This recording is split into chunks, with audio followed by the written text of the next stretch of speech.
សម្រងចរណៃស្រស់ស្រទន់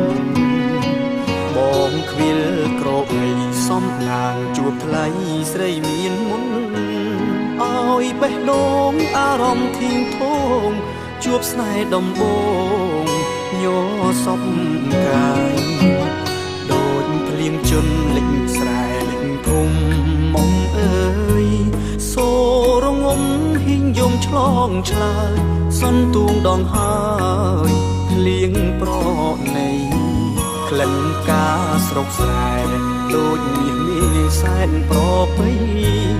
ដងពីភុងតែឈ្មោះថ្លាថ្លៃរឹកពីចរណៃដោយស្រីសួគីអូនអើយសូមឆ្លើយនឹងប្រុសម្នាក់នេះដែលលួចខ្សែពើឈវីពឹងព្រះពីនិយាយសាសងថា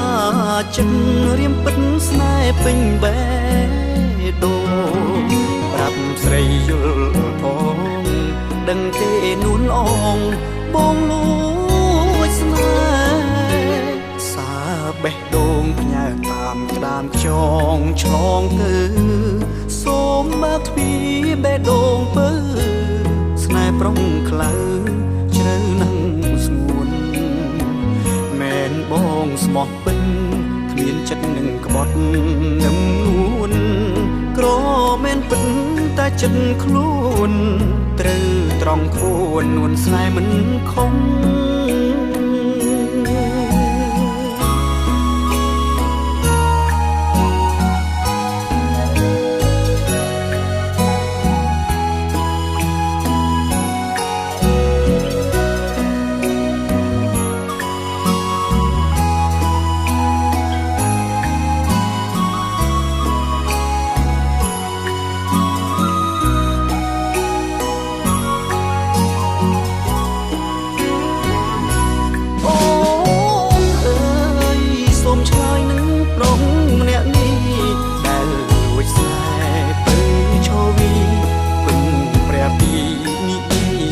សូ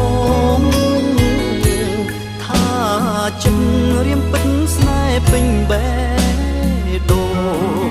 ប្រាប់ស្រីយល់ផងដឹងទេនួនអងបងលួចស្នេហ៍សាបេះដូងផ្ញើតាមក្តាមខ្យងឆ្លងគឺសូមបើទ្វីបេះដូងពើស្នេហ៍ប្រុងខ្លៅជ្រៅនឹងបងស្មោះបិនគ្មានចិត្តនឹងក្បត់នឹងនួនក្រមែនពិតតែចិត្តខ្លួនត្រូវត្រង់ខ្លួននួនស្នេហ៍មិនខំ